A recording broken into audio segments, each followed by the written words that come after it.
I'm standing in front of one of LA's most popular tourist attractions, the freeway. Los Angeles, California is a city where dreamers of all ages come to chase stardom, but most don't make it, probably because they're stuck in traffic. The most gridlocked city in the whole world. The city has had congestion issues practically forever. LA drivers spent just over 100 hours in bumper-to-bumper conditions last year. And instead of expanding transit options, the city's solution has been to keep widening the highways. A move that hasn't fixed anything, but instead it's actually made the traffic worse every single time. Which affects 3.8 million LA residents who drive to work. More than 3/4 of the workforce still sits in that famous LA traffic day in and day out. Only 5%, about 230,000 people use public transportation because, well, it sucks. But it hasn't always been this way. In the early 1900s, Los Angeles boasted one of the most advanced and expansive public transportation systems in the entire world, twice the size of the city's current commuter rail network. Today, residents have access to both metro and bus lines, but nobody really uses them. There is an underlying belief that nobody wants public transportation. Slow speeds, unreliable service, and safety concerns are just a few of the reasons why. In fact, a 2024 USC survey found that 84% of LA residents think riding the metro is unsafe right now. So, what went wrong?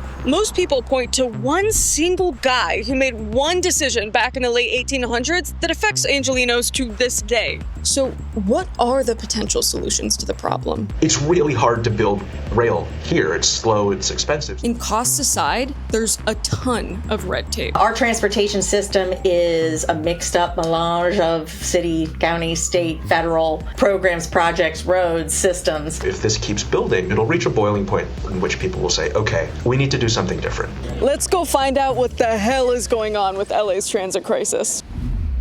LA isn't just one of the most congested cities in the US, it's one of the most congested cities globally. So there are two problems here. One, there's too much traffic, and two, there aren't enough transit options. So this is what LA's transit system looks like today. First up, we've got the A, LA Metro's busiest route, and it's the backbone for the city's essential workers and daily commuters.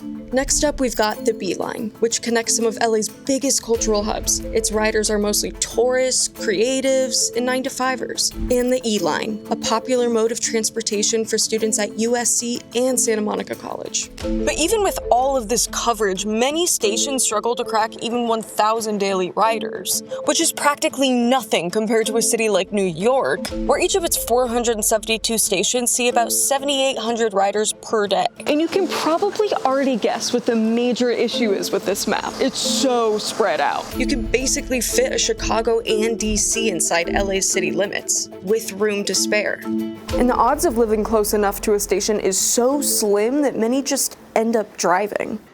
So the thing about this map that isn't the greatest is that if you live somewhere like Chatsworth, Sherman Way, and then you want to get to the beach down in Santa Monica, instead of just a direct line to here, which shouldn't take too long, like 20 minutes, you have to go all the way this way, transfer to the red, go down here, transfer, probably wait a long time again, and then finally take the E line all the way down to Santa Monica.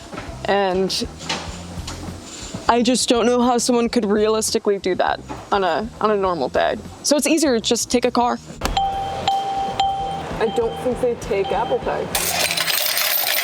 Oh. They gave us our change in dollar coins. I didn't know that anyone carried dollar coins.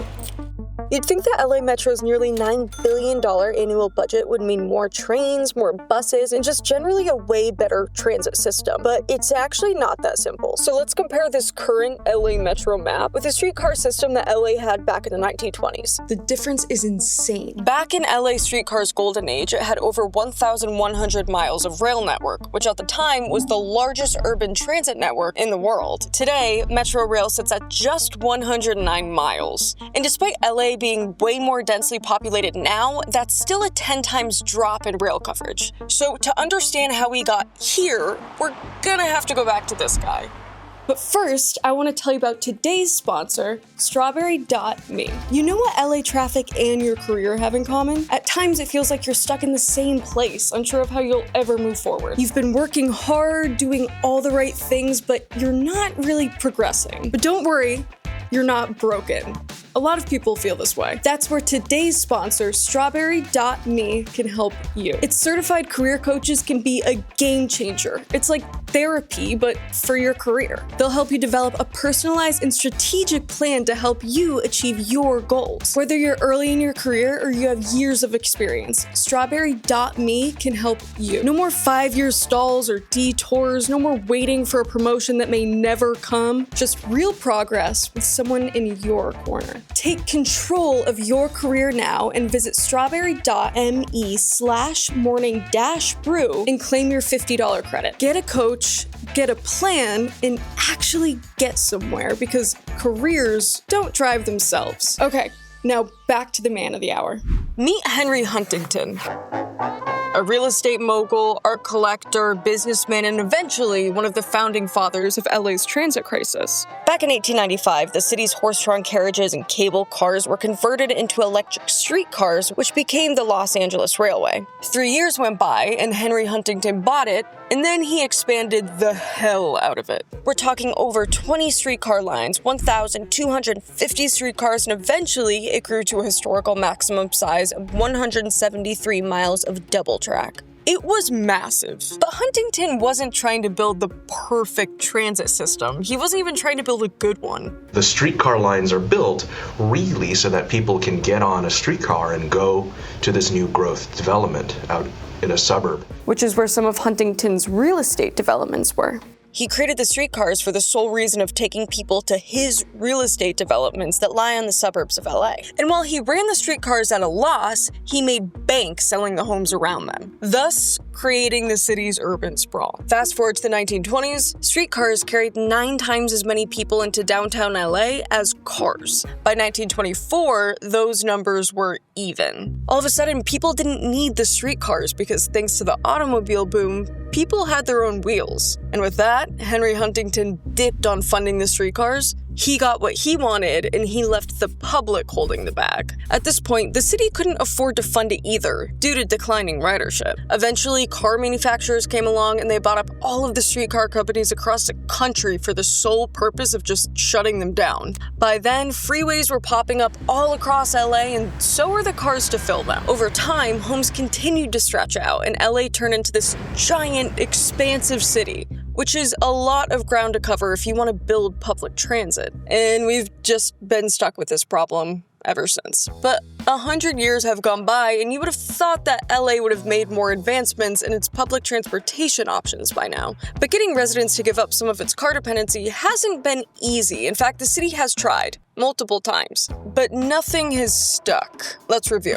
In the 1920s, LA implemented a downtown street parking ban. It faced heavy public pushback because people relied on that parking and no alternative was provided, and ultimately the ban was repealed. In 1966, the city proposed implementing minimum speed limits on freeways, which would have included setting minimum speeds in specific lanes to slow drivers that were a safety hazard. But the law was never enacted and no reasons were definitively stated. And then congestion pricing was floated back in 2007, and then it was pushed back, so now they might implement it in 2028. And then on the other side of things, LA tried to tackle its car traffic problem by continuously widening the highways. Most famously, the $1.1 billion expansion of the 405. It took years, it caused a mess, and when it finally opened, traffic actually got worse. The reason why this doesn't work is because of induced demand. Build more lanes and more people will drive. So instead of fixing congestion, LA ended up with even bigger traffic jams. The reality is, driving is so glamorized here.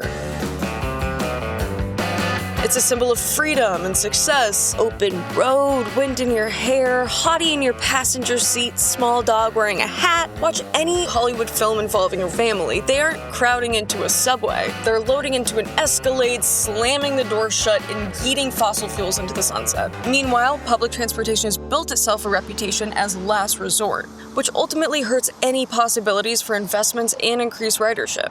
So what would it realistically take to successfully free up the roads? Because you can't solve a car problem without investing in a non-car solution. Now, I'm not an urban planner, so I talked to a couple of experts. It's a scarcity mindset. We already admit that we will never have the funding we need to provide great transit. So, all right, which do we give up? Coverage or frequency. You certainly cannot give up frequency. If you're going to have transit at all, it must be frequent. Both experts said that LA needs zoning that supports density rather than sprawl. And then maybe the biggest thing, a political and cultural commitment to actually prioritize transit. A lot of this comes down to political leadership. A political leader that steps up and says, listen, this is intolerable. I'm going to plunge ahead and make big changes.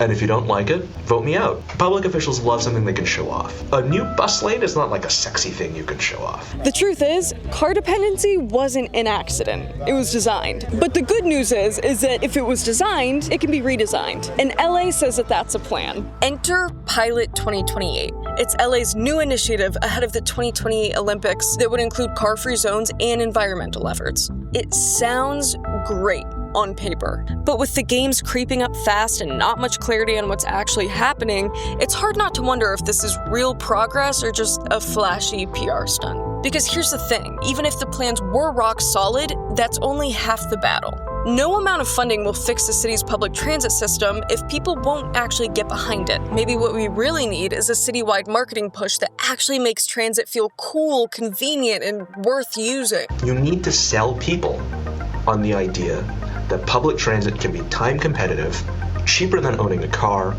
and comfortable for them to use. So my final question that I'm posing to the city is, will you actually follow through on your promise of a greener future? Real change would require more than just an initiative that creates a bold headline. But for now, that future honestly just feels like it's still stuck in traffic. I had to, it was right there.